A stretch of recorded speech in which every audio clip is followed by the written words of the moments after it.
What they're saying and what they're doing is sort of nothing strange about it. It's just dead straight. But it's that they're talking about things that are a bit new, you know, and they're talking about things which people don't really know too much about yet. And so they tend to get, you know, people sort of put them down a bit and say, you know, weirdo, psychedelic and things. But it's really just what's going on around, and they're just trying to look into it a bit. These are the people that looking into what else it is, you know, and what else its possibilities are. And it's a straight sort of inquiry that they're doing. They're not doing anything strange. You know, everyone's talking aloud. Everyone's talking to themselves, really. They're just all talking aloud, and they help each other, you know, by saying various ideas about things. It's a good environment, you know. If there's a whole gang of people that like cider, and you're a cider addict, then it's nice to be with them, you know. I don't think many people are going to come up with the answer. You know, I don't think anyone's going to come up with the answer for a long time. But at the moment, there are just sort of a few new fields that are getting opened. And people are saying, you know, well, this could be possible and this could be true. With doing anything like this, is that I remember when anyone, you know, when anyone did anything vaguely against normal things, you know, and that I always used to think, well, he's a crank. You know, or if he sat down in Trafalgar Square, I thought, you know, there's the little pigeonhole to put him in, you know, he's nuts. A lot of people, anyway, think like that, you know. Once they see you say something about Vietnam, they think, of course, that's what he is, you know. He's a crank about Vietnam. That solves it. And I get a bit of that, you know, because I'm, you know, I fit into a neat little pigeonhole, which is like, you know, I don't know, rock and roll gone too far, you know. I think that's what people think. Of course, he's cracked. He's nuts now.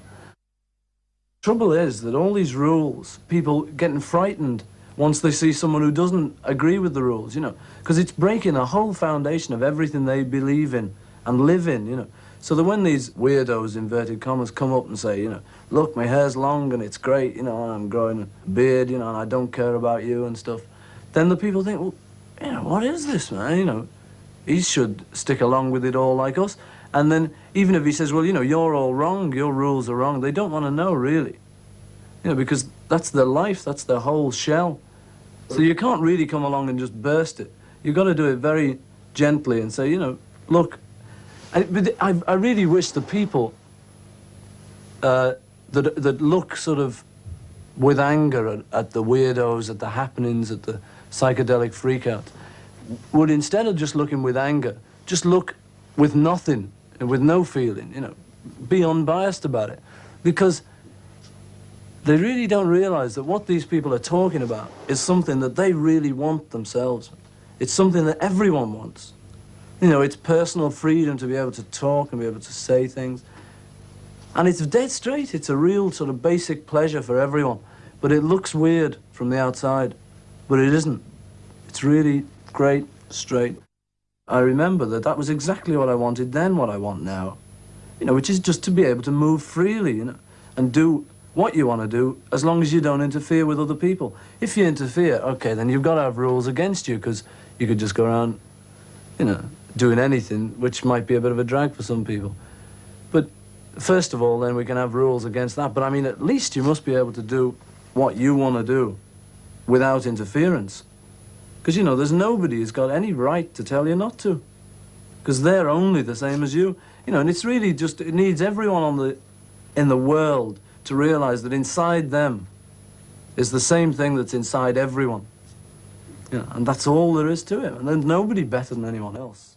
So next time you see the word, you know, like sort of any word, any new strange word like psychedelic, you know, drugs, the whole bit, you know, freak out music and all of that, don't immediately take it as that, you know, because your first reaction's got to be one of fear, you know. So if you don't fear it, then you can look at it straight and think, well, you know, psychedelic, now what does it mean? And then somebody might explain, you know. But there is this other point of view where if you don't know anything about it, you can sort of trust that it's probably going to be all right. It's probably not that bad. Because, like, it's human beings doing it, and you know vaguely what human beings do. And, you know, they're probably going to think of it nearly the same way you would in that situation. And that's true, you know. You can trust to the fact that things are generally not as bad as you make them out to be.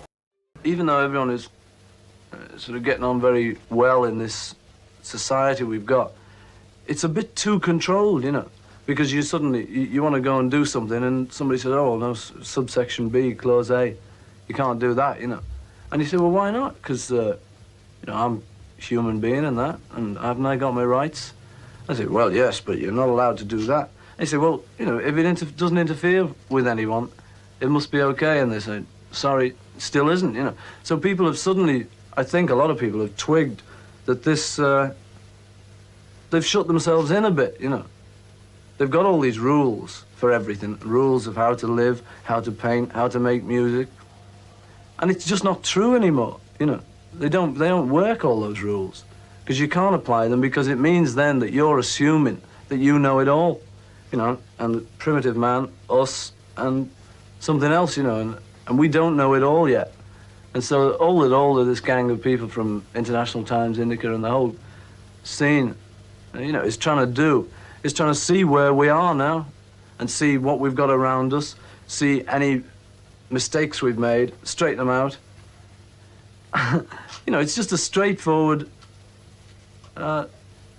endeavor kind of thing, you know, just to do something. Yeah.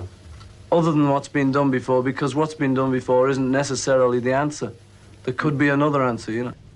But I really wish the people that look sort of with anger at the weirdos, at the happenings, at the psychedelic freakouts, would, instead of just looking with anger, just look with nothing and with no feeling, you know, be unbiased about it. Because they really don't realize that what these people are talking about is something that they really want themselves. It's something that everyone wants. You know, it's personal freedom to be able to talk and be able to say things. And it's dead straight. It's a real sort of basic pleasure for everyone. But it looks weird from the outside.